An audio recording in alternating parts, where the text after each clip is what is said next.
was the 1990s, a big show in a small town off I-75 in Georgia. They were called the biggest cocks in the henhouse. But things have changed since then. It's been 30 years, and they finally found a home here, like everyone else, doing a podcast. It's Erica and Mark, the phone call podcast thing. Hello, who is this? Happy birthday. Oh, God. You. No, I'm old, but I'm going to stop you. Stop. Because it's going to cost us money. That song is copyrighted. Did you know that? It is. We can't do more than like 3 seconds of that, or it's going to have to get bleeped. Oh, gosh. I know. We can't play music on this show. On our salary, we can't afford it. Oh, you're getting a salary? Tell me more. Yes. Really? How much is that? See? Because it's one Kimmy melted egg. What is that, a lozenge? It's a lozenge, as you old people say. I'm old people now. I actually survived my birthday. I had one beer on my birthday. That's it, huh? I had a beer and a pizza. Good for you. Where'd you go? My daughter and I went to a pizza truck I like. Oh, really? Just a roadside thing, huh? Do you watch Dave Portnoy? Do you know who Dave Portnoy is? Yes, I do. So Dave Portnoy he does a thing on YouTube and TikTok and everything else where he reviews pizza places, right? Yeah, he goes. Yeah, I've seen that. Yeah. So Dave is from New Haven, Connecticut, a place I've never been. Apparently, they have amazing pizza there, and he judges all of his pizza based on how good it is, compared to what he likes, which is New Haven style, kind of thin and kind of almost burned, which is kind of the pizza that we have in Pittsburgh. And I have lived in Florida since 1984, and I have never found good pizza in '84. I found pizza that I'll eat. I found acceptable pizza, like Jet's Pizza, which is a national chain. That's probably the best pizza that we have here in Florida that I've ever found. And I'm not complaining. Jet's Pizza is really good. I like the Detroit style. And as far as local pizza places go, nothing special in this entire town in the 41 years I've lived here. Until last month, when I was at the farmer's market with the kids. And I'd heard about this guy's truck. He is a pizza truck, and the guy and his wife are from New Haven, Connecticut. Oh. And I'm just like, well, this is interesting. And it's 10 o'clock in the morning at the farmer's market. And I'm like, give me a large sausage pizza. And be quick about it, son. And so he hands me this pizza, and it's burned, it's thin, it's got a good undercarriage, as Dave Portnoy might say. And I take one bite of it, and I'm like, oh, my God. This is every bit as good as I can get in Pittsburgh. Maybe better. Dave Portnoy has been right about pizza this whole time. That huge, rich asshole has been absolutely right about pizza. And I agree with him. And now I can't stop going. So I have to go onto Facebook, which I hate to do, because that's the only time I can find this guy. He works about 3 days a week. It's just him and his wife. Locations. Yeah, he's at he was at some beer garden where he was parked on the side of the road on my birthday. So I told my daughter, I said, I want pizza from the place we found at the farmer's market. And she was like, really? You don't want to go out and have a nice dinner? I'm like, I want pizza. It's my birthday. We're going to a beer place to get pizza. So that was what we did. And they found out that was my birthday, gave me a free pizza. Wow, that's very cool. I'm a fan for life. I'm gonna find this guy. I might go there tonight after we're done. You didn't tell him you were an influencer or anything, did you? I didn't know I was an influencer. Am I? Is that what we're supposed to be here? We're supposed to be an influencer? Look, the only people that we're influencing is my friend Chris, who thinks that we're very funny. And by Chris. I mean me. She thinks I'm very funny. Oh, yeah, and right. And she protects me. Thank you, Chris. She thinks that you should talk less, just like your son says. And that I pick on you a lot. And I said, yes, that's our agreed upon dynamic. I pick on Mark for being old. Hey, it made us a lot of money back in the day. Did it? I don't remember making a lot of money. Well, I remember talk about bonuses, but that we never got. No, we didn't get those. We would get. We might have been the only morning show. We might have been the only #1 morning show in major in small every market book radio. Yeah, that never got a dime. We got a pizza party. Remember those? No, I don't remember. I'm sure there was pizza. See, I don't consider that a bonus for us when everyone else was invited to. You know what else? We got to use the trade at the Rookery whenever we wanted to. That's true. So that's a bonus. Well, we ate had there a traded lot. Tim, so therefore that's the one thing we were always winning when Trading Tim came once a week. Right, yes. He would Force us always to eat steaks. steak dinners. You remember Chris, who used to run the Rookery, the guy from Chicago? I heard he passed. Yeah, he did. He died some years ago. He's the same age as us. Well, me. I know. Yeah, he was driving his car home in the rain, I guess. Story I got was it was a mid-60s Mustang that he just gotten restored. And it was raining and he hit a puddle or something and ended up crashing it upside down into a stream or a river and freaking drowned. Oh, I know. Nice guy man. was He was such a good man. Oh, he was one of the best people I knew in that town. He really Yes. was. Super nice. Oh, Although I'm not sure about the people who used to own that place. Pretty sure that was a mafia store, but I can't prove that. I heard that from some people. Maybe Chris Really? alluded to it, and Chris can't defend himself now. But I'm sure Chris knew, or maybe he was messing with Macon me, had a which is mafia? very possible. Well, the Chicago mafia would come straight down the interstate and get lazy and say, "Hey, we don't want to go all the way to Florida." Or how does the Chicago mafia talk? I don't We have don't to want to ask go to Florida. that's my wife. She's a Chicagian. Oh yeah, she knows all about the Chicago mafia, does she? No, Married into a mafia family, did you? no. That's why you're hiding in New Orleans? No, she was she was actually one of those people that we used to see all the time at the art school. What, she was a deck collector or what? No, she was always wearing black and eggplant hair. Oh, so she went to see The Cure a lot. Yes. Oh, No, actually, it's the Cocteau twins. The Cocktail Twins. Oh, my God, I forgot about them. Yes. Yeah. Big hair, too much makeup, like popped collars and all that. That was your wife? Yeah. Your wife is very pretty. I don't know how you did it. Just don't ever tell her. She hasn't seen pictures of you in the past, has she? Oh, well, we're going to talk about that a little bit later on. Oh, okay. So I assume you're divorced now, and that's what you're hiding from me. She figured it out. No? No, something Okay. happened over this past week that brought back old memories. Let me guess. You went on another cruise and saw another '80s band. No. No, I'll talk about it in a minute. I want to talk about your right. birthday some more. So what did your my daughter get birthday. you? Oh God, her and her boyfriend got me one of the greatest gifts I ever got. Brian got me an amazing gift. Brian got me a very expensive robot vacuum cleaner that will mop and vacuum the entire house. I don't have to ever do it again. And these things are not cheap, and I love it. It works so good. I never thought I'd be so happy about getting a little robot vacuum cleaner mop for my birthday, but seriously, one of the best presents I ever got in my life. And my daughter and her boyfriend also got me one of the best presents I've ever gotten in my life. We watch a lot of YouTube, and we watch a lot of automotive YouTube because he's a classic car dealer. Yeah. And we watched this guy out of England. His name is Matt Armstrong, 1T. And Matt is this guy who used to be a professional skateboarder, and then he, when that career was over, he was kind of working at a restaurant. But he's a very positive, motivated, just a good. You could just look at him on camera and say that's a good dude. So he started fixing cars, like wrecked cars. I mean, he took this newer BMW M5 that had hit a brick wall or something, and it was like bent in half and twist. And it's like, there is no way that man is ever going to fix that car. He's got a basic set of tools. He doesn't have any experience fixing cars at all.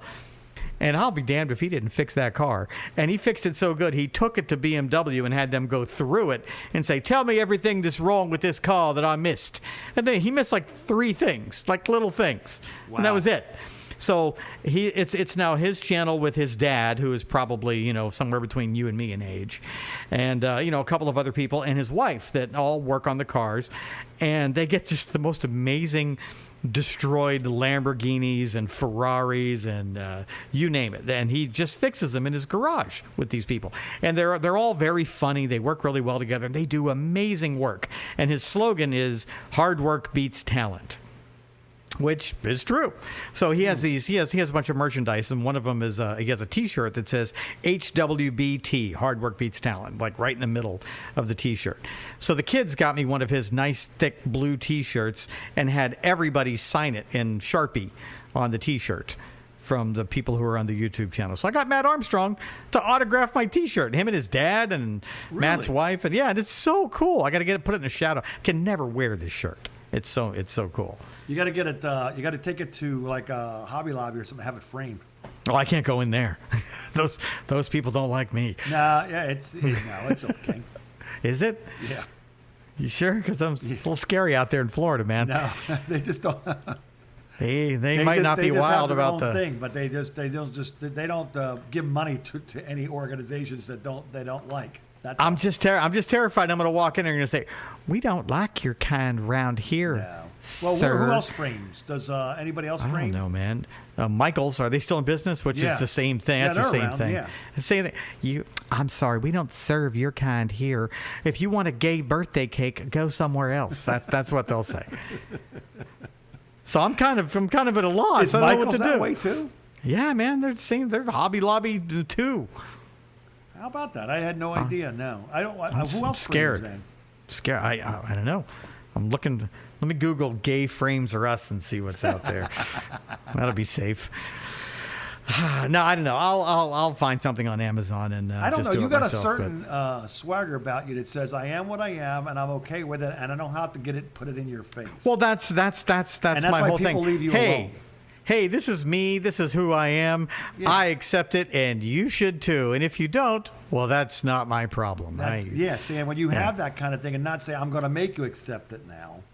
Hey, I just went to the Apple store and did a whole transaction, got a new phone because I'm a little scared we're not going to be able to get new phones at some point here because of tariffs and I was going to wait until November when the new phone comes out and get one maybe after Christmas. But now I'm not so sure that phones aren't going to be $2,500 yet. The 19's not even out yet, right? No, the 16 is out. Yeah, but you have the 16 already.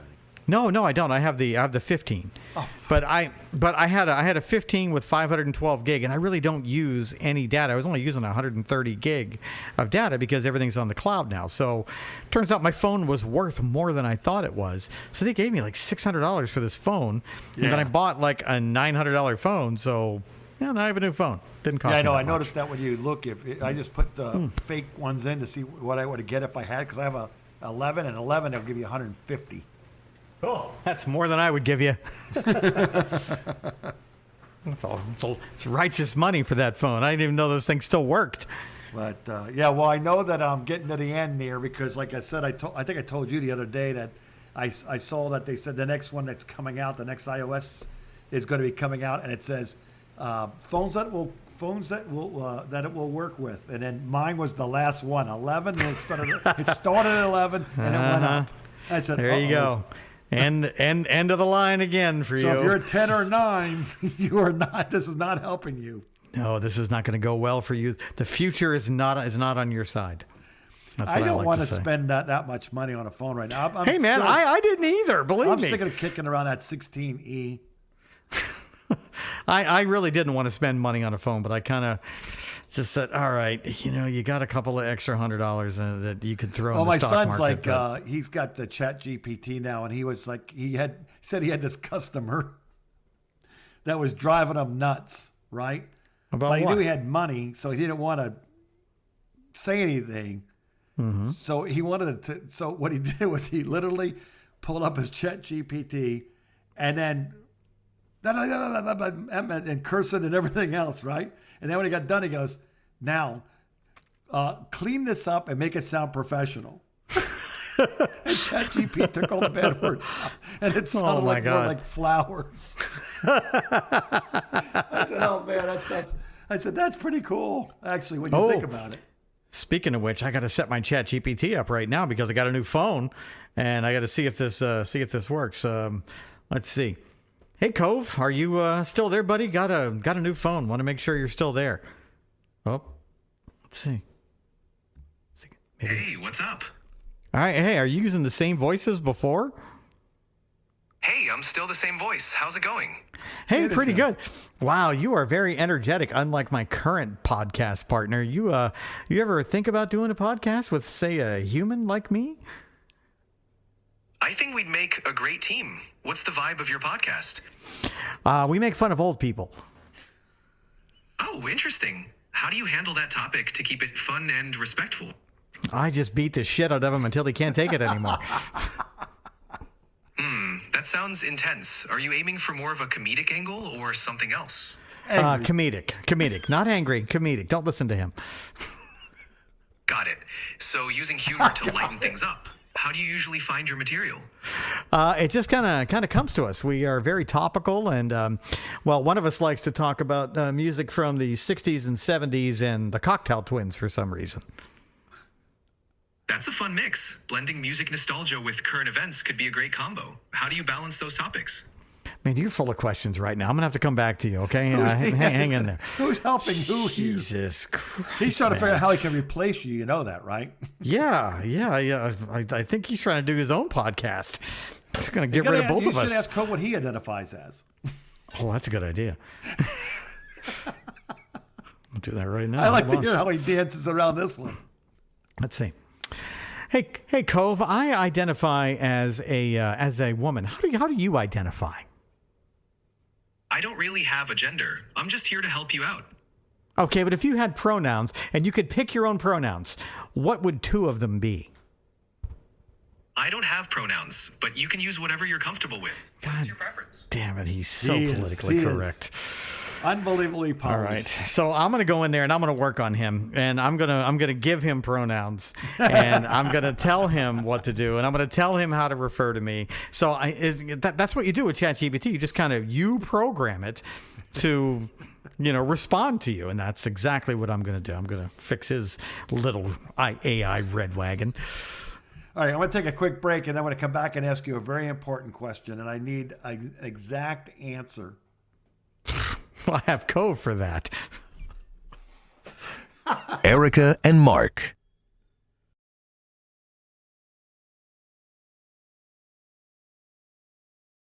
The phone call. How old are you, by the way? That's not a very. I really don't know this. This is answer. not a polite question to ask a lady. It's just not. I don't. I can't believe that I never asked. I don't think I've ever asked you how old you were. Well, first of all, how old are you, Mark? Let me see. When I met you, I was 30. Same age as Jesus. 30. No, I don't think I was that old. 30. No, 30. Let me see. I was 30 when I got married. 30. Yeah, I was about 32, almost as the age of Jesus when he died. Right. That's always my joke. I love it when I run into somebody who's 33 and I just say, "Oh, 33 today, huh? Jesus was 33 when he died. What have you done with your life?" That's right. And he's the part of the 33 club. And they always, right. There's a lot of people, a lot of rock star messiahs who've died at 33. I assume. So how old are you? So I figured you were. As I got older, I just assumed you were younger. As you got older, so I stayed younger and you just got older. Is that how it works? So it's like I can't possibly be 65 and you're 40. Yeah, nope. Because that means when I was working there, I was working with you at 10. That's not how math works at all. Or something like that. You leave math to other people. Leave it to Cove. So I figured you might have been were you 25 when I was 35? Probably a little older than that. Okay, so at 65, you're gonna make me say this, or I'm gonna make you guess it. What are we gonna do? Okay, I'll guess it. 55. 10 years. Higher. Okay, 57. I just got done being 57. You're 58? I am. Yeah, I know. Man, you're like a black woman. You better write that down. Black don't crack, baby. It's true. Black people age beautifully. Yeah, and so do I, apparently. You have skin like a porcelain doll. That's because I stay out of the sun. I moisturize. I take care of myself. I work on my stress. I get enough sleep. I ride the shit out of that bike. I rode that bike 15 miles last night. I know. So it's not that. It's got to be the fact that you are just okay. I mean, I clean living. Good. I don't drink. I drink a little bit, but I don't smoke. I don't do drugs. No. So you didn't have that. Yeah. When we would get crap face, you were very rarely were you the one drunk at the when we were someplace. Right. You didn't have a beer, but you were always okay to drive. So I had a good time when I was in my 20s, a lot, but there were a lot of times where I would just stop at 2. And then when I started getting around 30, it turned out that if I had more than 2 drinks, the hangovers would last until Tuesday. And I was not about that. So I just kind of, new policy, 1 drink, 1 water, another drink, another water, done. So I do. Well, I would drink and then get, oh crap, I can't drive, and then I would switch to water. Yeah, I rarely in the last, 30 years have been in the position where I was like, oh, I shouldn't drive. I'm not saying that it hasn't happened, because it certainly has. Right. But it's pretty rare when that happens. The weird thing about it was I never really liked the taste of alcohol, and it would only show why I want it, because let me tell you, here's some of my favorite things to drink starting when I was a teenager. This is turning into an AA meeting with only one of us is in the program. So I don't know if you've tasted any of this, but you'll probably know. But like you'll probably say "ew" every time I say something. The first thing I got into was stealing my dad's OFC Canadian whiskey. Oh, at a young age, man, I didn't start drinking whiskey until I was in my 40s. And we would also have like moonshine. Moonshine we had in Georgia. And that was pretty. I didn't like it though. Moonshine just burns you. It just hurts. And then I moved to Rumpelmans.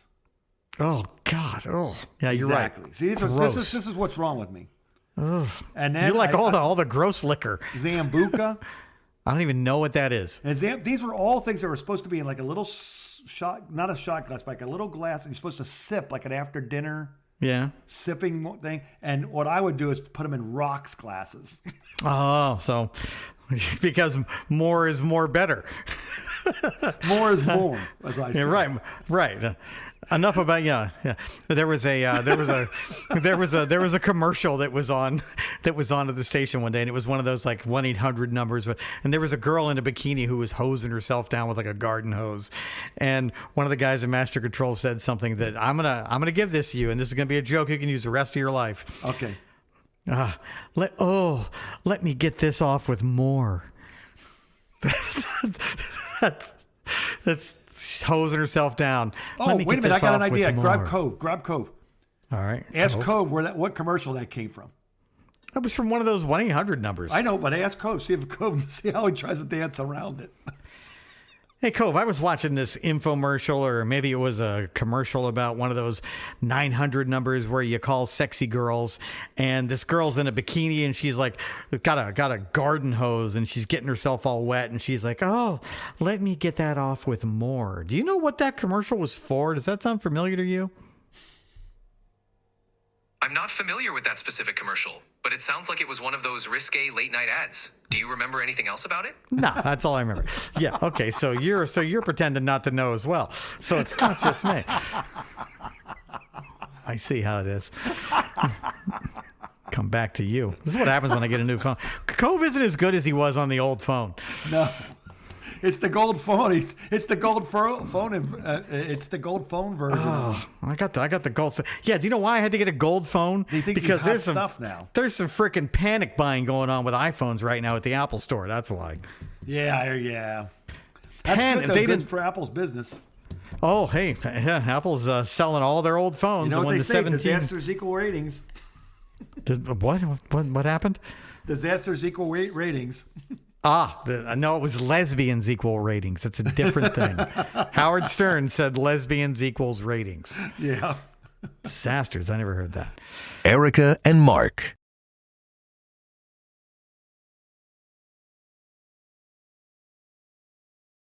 The phone call. And we're back. Check. Mark, are you okay? Yes, I'm here. I was, something happened with the internet. Just like all of a sudden it went gone. I had to reconnect it again. Very weird. It's because we were talking about the Apple Store and tariffs. And you got to be careful what you say. Yeah. maybe Cove reached into the internet and put a stop to that. Yeah. He's been trying to save us for a while now. He's been trying to get rid of you for a while is what he's been trying to do. And he was successful there for a minute. So one of my stations when I left you. When I was unceremoniously the morning show. Oh yeah, back in '96 when it's just like, well, we're not going to do the morning show anymore because everybody else thinks that John Boy and Billy should be. And it was like, sorry, Mark. Thanks for stopping by. Yeah. So I ended up in a little small place for a minute, and that didn't last. But I ended up in Hattiesburg, Mississippi. Right. At Rock 104. I wouldn't tell. XRR. I wouldn't tell too many people that about Mississippi. And no, I love that station. Yeah? It was a great station, and that was my first host gig. Oh yeah, you were by yourself, weren't you? No, I had a girl that was already there. Oh, in place. so you were big time running the you were doing my job. Yes, and the morning guy moved down to middays, and I was, matter of fact, I was calling you. Were doing you and Dewey were doing bits for me. Man, how do I? We had all kinds of stupid bits. How and do stuff I like that. not? It was like crazy, but how do I not remember that? So this station's celebrating their 30th anniversary. Oh, that's nice. So they're posting all these old pictures, like from the tower site and everything when they first bought it, all these different little things. And it's going down the line on the different morning shows and different people that work there. Mm-hmm. And sad thing is, like, believe it or not, man, in 30 years, some people are like not alive anymore. Yeah, there's probably a bit of that. Our old general manager, Curtis, he's passed away a couple of years ago. That's right. I remember. I don't know. I'm trying to think of any. There's no way Chuck Wallace can still be alive, right? I don't know. That guy did nothing but drink and smoke and drugs. That's all he ever did. There's no I think way. it'd be tough for him. That's 30 years ago. There's no way. He was like your age. He was not a young guy. Although I don't know. You remember when you asked me earlier if she'd ever seen old pictures of me? Yes. Your wife, Well, yes. She has now. Oh, why did you let her do that? Bowl cut, parted in the middle. Oh, yeah. The time I was trying to grow a mustache. Yeah, you were looking like The you were. time I was trying to grow mutton chops. Yeah, you were looking like you were in like the reject from the reunion of the Beach Boys. That's pretty much you were looking like. It's like, no, not him. He's close, but no. Nope. So, oh my gosh. Yeah. Oh my God. It was just, I was like, what was going on with them? I'm looking at it going, I saw that. That was a look. That was a look. I don't remember that look. Yeah, And I was that thinking was- that was okay to go out looking like that. Yeah, you went out every time like that and smoking a cigarette too, looking all cool. Yeah. Because I smoked back Yeah, then too. you smoked. Yeah. You chain smoked back then. Oh. And they were showing all these different gigs that we were doing because they would have what they call Hub Fest in the fall. Mm-hmm. And it's always right around the birthday time. Well, hold on. Are they inviting spring. everybody back for their big birthday? Or are you going See, back? that's what I thought. I said 30 years, they should have brought everybody. There's Yeah. still people around. I could easily get, it's only an hour and a half ride for me from here. Well, I mean, you should spearhead that. That should be your job. I tried to put that out there, but they were like, no, not having you come in and ruin our ratings again. Yeah, Mark, thanks. We're good on that. All right. Yeah. Have a nice day. We finally got everything right. Yeah. I noticed that no one from Macon ever calls us either. Interesting. No. Interesting. I still keep in touch with Kim, who did middays for us from Macon. She's one of my Facebook friends. I remember Yeah, her. super nice girl. She's still in Macon, and she and her wife have a teenage daughter, and I know they're doing okay, I think. What is she doing, though? She's still doing radio? No, hasn't done radio for a long time. I need to call. I haven't talked to her in a while. I need to call her. Yeah. I always wish Laura a happy birthday from Laura and Jerry on WDEN on the country station. I remember them too. They were Yep, great. I talk to her once a year when I tell her happy birthday. Yeah. They're very nice. She's still awesome. And beyond that, who else do I talk to? Every now and then I'll talk to Nathan, the guy who hired us. I'll talk to him once or twice What's a year. What's he doing? Retired, I think right? he's retired. Yeah, he's probably still living. Sitting on his bags of money. Yeah, living in the same house that he grew up in with his parents, who have long since passed away. I can't think of anybody else from there that I talked Vance? to. Vance, he did mornings on WDEN with Laura for years. But Interesting. it was a part-time job for him. They would never hire him full-time. And, so I assumed that he was all bitter and pissed off about it because one day he got up and quit and moved to Montana because I was Facebook friends with him. And he literally just got up and moved to Montana, like by himself or with his new wife. I don't know what he did, but his daughter would probably be in her 30s. She's probably around 30 by now. because he had that daughter when we were all working together back in the mid-'90s. But yeah, last I heard, he up and moved to Montana, deleted his Facebook, and that's the last I ever heard from him. I need to ask Laura where. Wow, yeah, got off the grid. I don't even know if Laura knows where he is, but yeah, I don't know. How about Ben? Ben is still the chief meteorologist on Channel 13 WMAZ on the. He's still there. Still there. He's the Bill Powell who was the big weather guy. Remember? Is he still handsome? Yes. Yes, he was a cute kid. He still talks like this, like he's Rod Radio. And we've got severe thunderstorm warning here, everybody. Check it out right here in Twiggs County. Oh, no. Yeah. He had the great pipes, too. Yeah. I'll turn that station on once in a while because I have that app that gets me all the stations, and I'll say, oh, let's see if Ben is 50 yet. And he's not.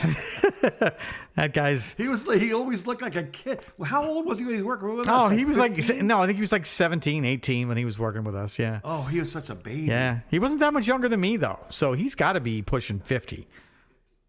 Wow. Yeah, I know. I bet you don't. He still looks the same or no? Yeah, pretty much. Yeah, he looks. He still looks young. Yep. He's probably the guy who out of everybody who came from that through that station, he's probably the guy who did the best. Ironically, the guy that I fired is the guy who has probably done the best. Why'd you fire him? Because the son of a bitch wouldn't come in until like 10:15 every day, and he was. That's because he smoked a lot of right, weed. and he was also the production director. When he got off the air at 3, he would just kind of go to lunch and just disappear, and the salespeople would be looking for him. Hey, I need to get these spots dubbed, and he's gone, and he would do it all the time. So I said, you know what? You're working 7 to midnight from now on, and I'm going to put Vance in middays. And, you guys could, and he's like, well, I decline nights. I refuse to do it. He's like, there's nothing you could do to me. And I'm like, no, there is. And give me your keys. Because he was fighting with me about it. So I just told him to get out. I mean, I felt bad. His best voice on the station. He was. He just wouldn't work. And that was a problem. He was definitely a great production director. He was great voice, great production director. He went to Charleston, South Carolina after that, to I think a top 40 station, to 95 SX, I think, and he didn't last there at all. And I remember seeing the ad in R&R magazine when they were looking for a new midday guy production director pretty quick after he got hired there, and it said must be self-starter and not a clock watcher. And I'm like, oh yeah, he had problems when he went there. Now I feel bad. Shit. Nothing like an ad. Wow. Ad in the paper. If you ever want to know why you got fired, yep, or things didn't work out, look what they're looking for. Yes. Look at your ad. Yeah. Look at your replacement ad. You'll know what you did or didn't do. Yeah. So then I don't know what happened to him. I can't remember what happened to him after that. That was. But yeah, the guy that I fired, he's the one who's done the best out of any of us, I think. Wow. Yeah. How about what was his name? Was it Alex? Oh, the overnight guy. Yeah. Yeah. Alex was, he was the guy the FCC made us hire because he was black. Can we say that now? He was. I think you can. Yeah, because that's literally what it was. You had to have X number. Well, you had to. Yeah, you had to. Everybody had to have something on the stage. And he was. Remember, he was fraternity guy. He was still rocking his fraternity colors. He always had his fraternity shirt. Had the license plate in the front of his car. And yeah. I remember walking by it one day. I think he heard me, and I said, "Oh, look at this, lambda, lambda, lambda," like in Revenge of the Nerds. Yeah. I think they all bang the Omega moves. And he was the guy that would he knew nothing about classic rock music at all. I was really surprised he didn't just go to work for the urban station. I mean, I don't know what happened with him. I don't think we had. He was a nice enough guy, but he just did not know the music. No, he didn't know the music or anything. And we would also, Mark and I were a little passive aggressive with him because we would also not correct him when he did things wrong, and we found it to be amusing. Like there was one morning when I was driving into work and I heard him say, Q106, I'm Alex in the overnights, and that's Bob Seger and Traveling Man Bo Loser. And on the log, we didn't have enough room to print Bob Seger and the Silver Bullet Band, Traveling Man / Beautiful Loser. There was only so much room on the paper, and we had to abbreviate that. And I remember when he said it, and then it got to be I would start scheduling that song when you and I were driving into work just so he would say it. And when you and I would hear it, it's like Nobody tell him. You can't tell him. I don't know how many times I scheduled that song right when I knew you and I were driving into work at 4:15 in the morning. But it was. I think the only reason why they got rid of it is because they were trying to cut salaries, right? And then they realized they didn't need an overnight job. I think he actually moved on. Maybe he did go to the urban station because after him, or maybe was it before him? Do you remember George? We had another big black guy. His name was George. Do you remember him? No. So he was probably before Alex. That's why we hired Alex, because we had to fire George. So George is like this 6'5", 300-pound linebacker. And, George just a big, giant black guy. Super nice guy, would do anything in the world, anything in the world for you. Right. Awesome dude. So I come into work one morning, and this must have been when Todd was there. And come in the front door, and the door is broken. The door to get in the door is off the hinge, like the glass door to get in the front door is broken. And then I walk inside, and the door that went into Wendy's office, the traffic director, right behind the receptionist desk, is kicked open, and there's about a size 14 boot print on it, and the door is like hanging off, and the door frame is broken. Somebody has clearly broken into the station, and I'm like, oh my God, I'm scared. I had a bag phone back then. I go outside to my bag phone in my car, and I call 911. Hey, somebody has broken into my radio station, and we're on the air. So I guess maybe they're in there, and the overnight guy because you couldn't hear anything in that studio. It was way in the back corner of the whole thing. It was all soundproof, and there was no way you would ever hear anything. So I'm like getting kind of scared now, and I'm trying to call the studio as I'm after I hung up on 911, and he's not answering the phone. So I'm like, oh my God. So the cops show up, and they're like, all right, you stay here. We'll go clear the building. And they come back, and they got George with them. And I'm like, George, oh, thank God you're okay, buddy. He's like, what's going on? I said, somebody broke into here last night. We got to see what's missing. Well, long story even longer. George locked himself out because he was outside smoking and couldn't get back in, and broke both doors trying to get back in there. Instead of calling me and waking me up to come open the goddamn doors, he broke into the place and destroyed everything. So naturally, they had to fire him. I felt so bad for him. So I was like, oh, come on, the guy made a mistake. I mean, can't you just... Maybe he was offering to pay for everything, too. And I remember telling the GM, I was like, please don't fire him. Do you know how hard it is to find an overnight guy who shows up every day? Please don't fire George. George is awesome. Nope, we got to fire him. So that's how we got Traveling Man Bo Loser, who knew nothing. At least George knew the music, too. That's the other thing. George is pretty good on the air. George knew the music. But now we had to hire another black guy, and then that Alex kid was the only one that we could find. And that's how quotas work, kids. Quotas were a thing that were saddled upon radio and television shows by the Federal Communications Commission back in the day. I think that's gone now. I think so. There's not even a main studio rule anymore. Do you know about that? Oh, yeah, you don't have to have a studio in your town to license No, anymore. radio or TV. You could literally just, close up your entire building and run it from California, and nobody would know or care. Yeah. Totally legal. Yeah, you had to be there, and you had to be local. At least one show had to be local. So that way, if something needed to go on. Right. Doesn't matter now. Same thing for television. Most television, I see the big news stations now are recording their 11 o'clock newscast. They aren't even live. You can tell, too, when you watch. There's a lot of... Most TV stations probably don't even have anybody in them after business hours unless they have a full news staff. There's just no one there. Yeah, and you can. They always repeat exactly what they did on the 6 o'clock news. Right. Yeah, it's the same thing. But now they're actually recording a new newscast for 11, but they do it, after the 6 o'clock newscast. They probably just record the new newscast, throw it in the computer. Everybody's home by 8 o'clock. It's amazing. Yeah, the business has come a long way, and not in a good way. No, not in a good way. I remember when they fired all of our master control people. The master control people are the ones upstairs who are keeping us on the air. They're putting in all of the syndicated shows, and they're making sure that all the commercials are correct and that the commercials run. They're watching the air. They're watching the HD2 channels. They're doing a lot of getting satellite feeds, promo feeds. They're doing lots of stuff. They got rid of that years ago, and ours is from a company that's up in Atlanta now, and they do everything. I think Channel 8 here in Tampa, same thing. I think theirs is in Columbus, Ohio, and I think Ion actually runs theirs from Clearwater. So if you see an Ion station, which is another network that has a bunch of reruns, they actually run that right out of Clearwater for the entire network. I've seen Ion before. Yeah, they run the whole thing out of Clearwater. So they do have people 24 hours a day. Hold on, my allergies are killing me. Just don't listen. You're all right. Do I sound stuffed up today? Ugh. A little bit, but not that bad. Allergies are just, they should be done by now, and they're not.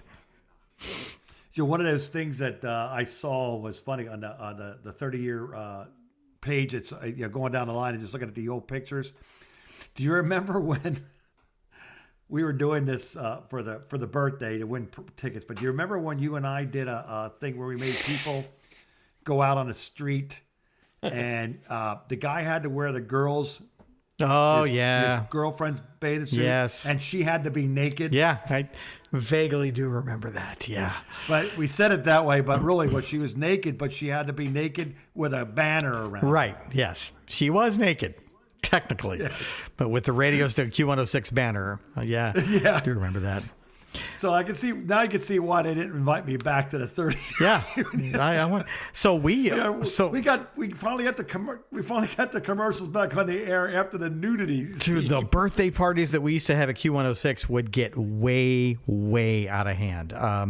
One year, this is before you. We had these for the cherry. No. The radio station would actually have a birthday party. Oh wait a minute. Oh yeah, when I got there, they got into this business of, let's make as much money as we can off a Widespread Panic show. Yes. And that's how we all discovered Widespread Panic, who I'm going to see in July for 3 nights in Asheville. I cannot wait.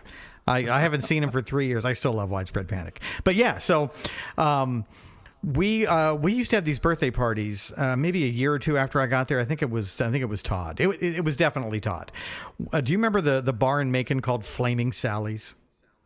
Yes. Not a gay bar. Sounded, even at the time. No, it sounds very gay. Sounded like a gay bar. I was like, I'm not going to Flaming Sally's. Are you serious? No, it's not a gay bar. Are you sure? Are you trying to suck me into going there? Is that what we're doing? We were at Flaming Sally for the radio station's like 5th birthday party or something, whatever it was. And we had Jacklyl come into town at the height of Jackl's popularity. When I Stand Alone and the Lumberjack and all that shit was out. Yeah. So Jesse James Dupree is the lead singer of Jacklyl, and that guy is the most radio friendly rock star that I have ever encountered in my life. He called me at my TV station about 10 years ago, and he remembers me. And he was just like, I remember you, and you were in Macon. He tells me the whole story about what happened in Macon. And I'm like, Jesus, Jesse, that was like 20 years ago, buddy. I haven't talked to you since then, probably. So what had happened was it was our birthday party, and I think that was when I was learning how to drink whiskey. And we had this giant birthday cake, this big Q106 birthday cake. Okay, yeah, I heard of this one, but I missed this. Was right before I got there. Yeah, so we had this birthday cake, and Jesse and I are talking backstage about how we're going to handle the birthday cake with Todd. So he said, all right, so during the Lumberjack's going to be our last song. And when we're playing Lumberjack, we're going to go into the solo. And when I'm playing the chainsaw, you guys come out with the cake, and then I'll cut the cake up with the chainsaw, and we'll just whip the whole cake at the audience. And I'm like, cool, that'll be insane. So I'm sitting there on the side of the stage watching the whole Jacklyl show. They're fantastic. I'm almost deaf. I'm doing shots of whiskey with Serena, going out back and taking a hit off of her weed, and I'm feeling good. And Todd is also feeling good. So we do. We grab this big. It takes 2 of us to carry this gigantic ass. Beautifully, somebody worked very hard on this cake, birthday cake. And we take it out right in the middle of the Lumberjack. Here comes Jesse, and he chops the cake up in half. And the freaking chainsaw had a chain in it. Normally, when he played the Lumberjack, there was no chain in the chainsaw. Right. He put a chain on his chainsaw just for this. And so now he's fucking up the stage, cutting up and I'm like, oh my God, I'm going to lose my fingers or my hands. So Todd and I kind of throw the cake down. He's chopping up the stage and chopping up the cake. All three of us are whipping cake at the audience, and people are losing their freaking minds. The fire marshal is already outside, pissed off because we're way over capacity. Way over the limit, yeah. And then Jesse grabs me while the band is still playing. He screams in my ear and says, let's moon everybody, me and you, on the count of 3. You ready? I'm like, yes, whiskey says I'm ready for this. So we go out there, and he's like, and he puts the chainsaw down, and both of us drop our pants, and we moon the audience. Everybody's losing their goddamn minds. I mean, people are crowd surfing, and Jesse picks his chainsaw back up as the band is finishing up the song, and he starts cutting up the ceiling behind the drummer where the lights are. And then the chainsaw gets hung up in some electrical cables and is just swinging behind the drummer as the lights go out on stage. And it's like, this is a rock and roll show right here is what this is. Rock and roll. So me and Jesse are high-fiving each other, and the crowd's high-fiving us, and the crowd's starting to come up on the stage, and we realize we got to get out of there. So we run in the back, and we get on the bus, and it's just me and I don't know where Todd is. I've totally abandoned Todd at this point. But Todd didn't moon anybody either.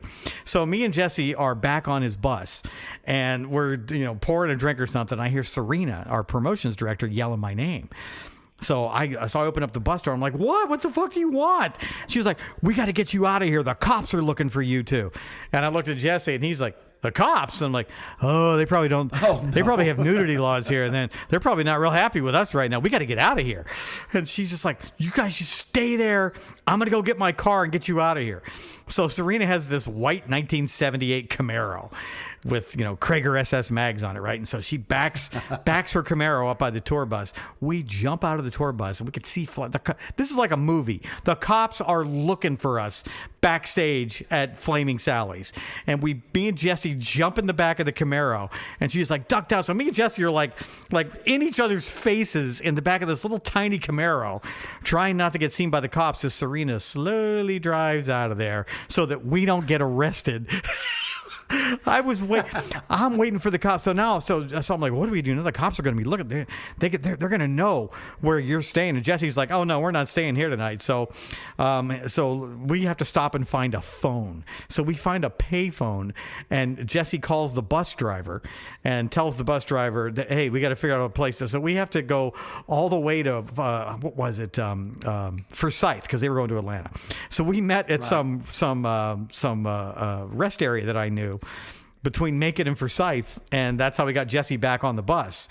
And then I'm just like, Serena, they're going to know where I live. They're going to come to my house. She's like, yeah, you just come sleep on my couch tonight. So I went and slept on Serena's couch that night so they wouldn't come to my house and arrest me. And I thought for sure, oh God, I'm going to jail on Monday when they hear me on the radio. But nothing ever happened though. After that, nothing ever happened. But the very next weekend, Jesse James Dupree and Jacklyl are playing in Cincinnati, Ohio, and he does the same shit, and he gets arrested. Because Cincinnati was, I don't know if you remember back then, they had those Mapplethorpe, like naked people exhibitions, for art in their museum. And they were Cincinnati was a very conservative town. And they arrested the shit out of Jesse for mooning the audience at the Jacklyl show. Well, if anybody doesn't know who Jacklyl is, first of all, God. It's a great Southern rock band. They are fantastic. A great rock band, period. Most fun I ever had at a concert in my life. And he's got a lot of charisma, and he's got a good voice. And he's a good dude. And they got good songs. He's a good dude. They're good songs. Yes. And he is notorious. I don't know what about. Well, now, last time I saw him would have been 2000 and... Let me see. I moved here in 15, so about 2013, maybe 2012 in Leesburg. Yeah. At the biker fest up in Leesburg. Yeah. And he was the headliner. He remember you? No. Oh, that's because I didn't get a chance to get up there and see him because it was just pack. But I mean, it's like he and then we had him for a birthday at K-Rock. Yeah. And he caused the city council to vote to never have any more concerts in the park ever again. That sounds about right for a Jacklyl show. And it took about 2 years before they would let bands come back again. Because they're fun live show. It's just rock and roll. I still have a picture of me and my ex and a couple of our record company friends and Jesse and the band backstage at some show in Atlanta, and you can just look at me and just it's like, oh, you were drunk there, weren't you? Yeah, possibly. I don't think he would let you hang around with him and not. No, man, that guy was just a bad influence on everyone. I never had more fun in my life than hanging out with Jesse James Dupree from Jacklyl. Oh my God. Yeah, a matter of fact, I would tell anybody maybe go to YouTube. I know there's one thing on YouTube where he went on a Tom Green show. Yeah, and he made Tom Green look like the responsible adult in the room. Yes. Well, Tom was having a cow because he took the saw and cut Tom's desk. Yeah, that's what he does. And then like the next couple of shows, they had the desk that was like taped together. Right, so we're still waiting on a new desk. I forgot about that. Yeah, that's something Jesse would do. But that's just the way he was, man. He was balls to the wall rock. God. And he wasn't like bad. He was just fun. Yeah, no, he was not a bad dude at all. Fun. Yeah, he was that friend is like, we probably shouldn't see each other more than once a year. He's the kind of guy that would always say, he would be the guy that would, when you were a kid, would say, pull your finger, and then as you got older, he goes, watch this. Yeah, I don't know how he's not dead. I keep waiting to see in the news, Jesse James Dupree from Jacklyl was killed on stage, or by his own chainsaw. Right. Yeah. Oh my God, they had so many great. They had one song that we could never play on the radio. Do you remember their best song that everybody loved the most that we could never play on the radio? Oh. Which one? It wasn't I Stand Alone Today. It wasn't The Lumberjack. It was She Loves My Cock. Oh yeah. That is such a great. It's a good song. It kills me that we could never play that on the radio because it's a love song. It's a hit song, except for the words that are in it. Otherwise, that would have been a huge record for them had they found a way to not have it titled what it was. It's such a funny song. It's a good song, and it's a great live song. And everybody in the audience, they all know the words to that song. People who go see Jacklyl, they all know that song. And I'm maybe one of them. And it's... But he was right at home with the biker crowd, with that one of those bikers there. Well, you know what? They probably love him. We're going to have to schedule a 40th reunion party for Q106. I think Q106 became a rock station in 89 or 90. Do it. I will travel. Do you know who will do it is Nathan, the guy who hired us there. He'll probably do it. Yeah, I'll do it. I'll do that too. I'm sure they wouldn't know what to do with me now, but this will be interesting. Have you talked to Nathan since you made Oh yeah. No, I talk to Nathan a couple times a year. Okay. Yeah, Nathan and I are fine now. Nathan for a while thought that I screwed him over and I had him fired, but that is we got that all straight. Yeah, well that always Nathan happens. did tell me something that I didn't know fairly recently that I think we talked last year about it, and I did not know this. So after I left Macon, I went to Savannah. And I lasted about 6 weeks in Savannah because the GM was, allegedly a crazy cokehead, and I couldn't work for him. So I had no job, but he still had to pay me because I had a contract. So I'm sitting on my ass for 6 months because of my non-compete, and he's still paying me, so I don't care. But apparently, I went back to Q106 when my non-compete was up. And I went back as the operations manager, corporate VP for Taylor Broadcasting. So I had to worry about the stations in Indiana and New Bern, North Carolina, and I don't know where the other ones were. But apparently they were talking to Nathan about him coming back for that job as well, because Nathan was working at the bus factory or something and wanted to get back into radio. Rick Humphreys, the general manager, I ran into him one day when I was going to vote, when I was doing weekends on 96 Rock in Atlanta. And that was when Rick said, well, we didn't want you to leave. We're about to buy, these shack stations. We're going to need somebody to run everything and pull it all together.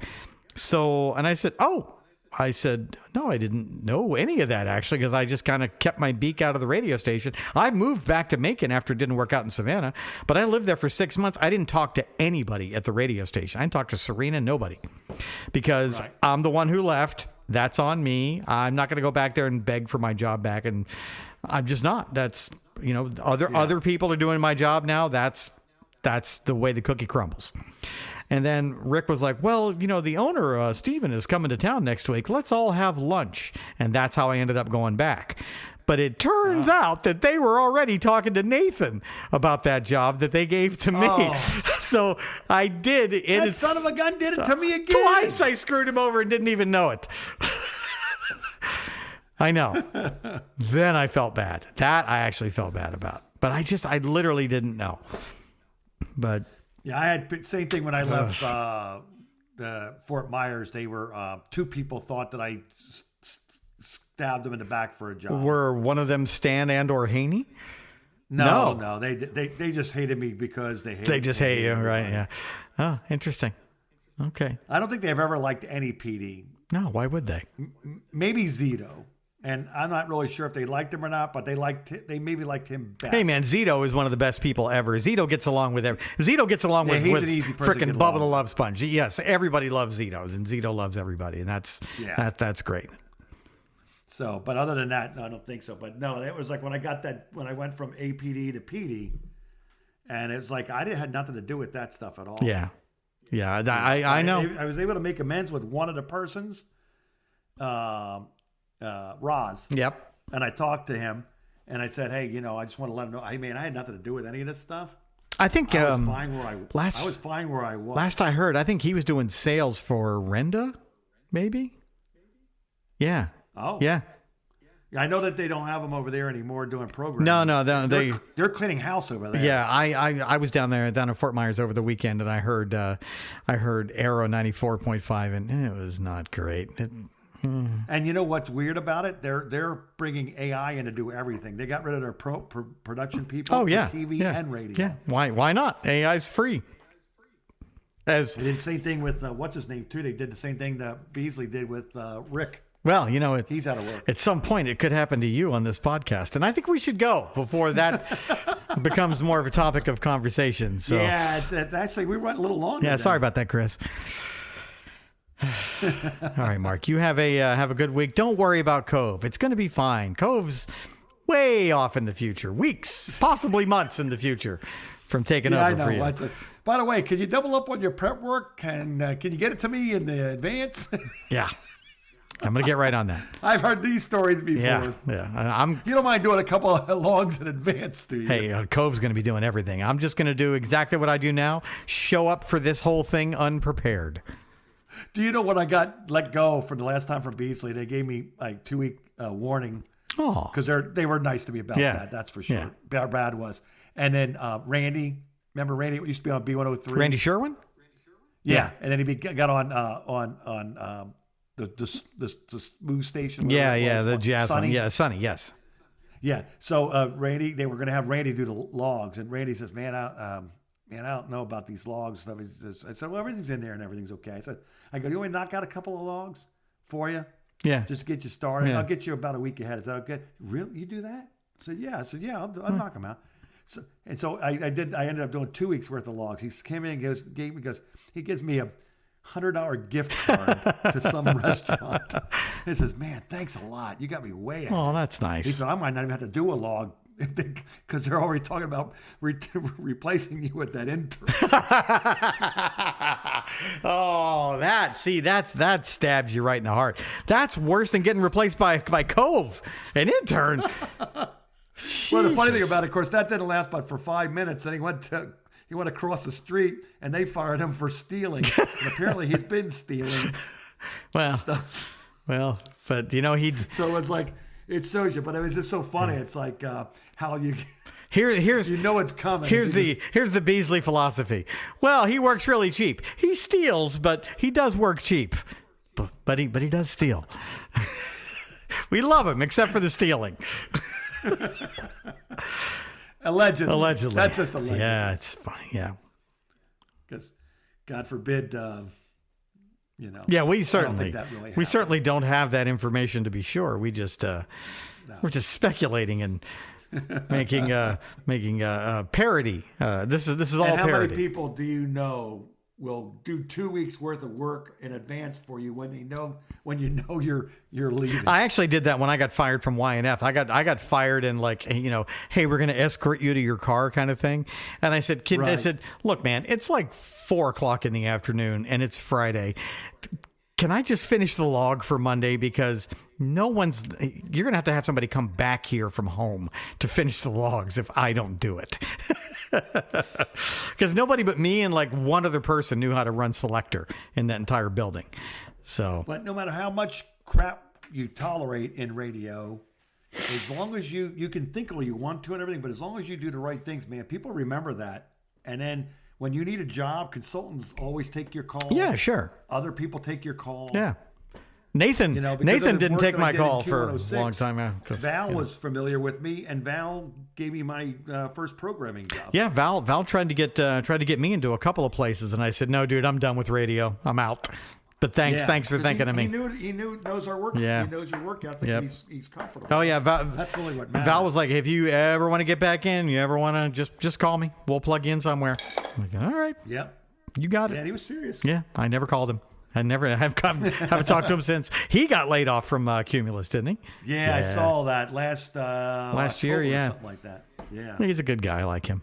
I hope he bounces back because he was one of what radio. Oh, did. I hope he saved enough money to retire and never have to go back and do it again. That's true. Yeah. That's even better. Why do I wish going Yeah, back? don't. Yeah, what do you? On anyone. Yeah, do you not like him? Thought you said you liked Yeah, him. Val Garris, I like you. Mark, not so much. All right, I'll see you All right, next man. week. Have a good one. Erica and Mark. The phone call.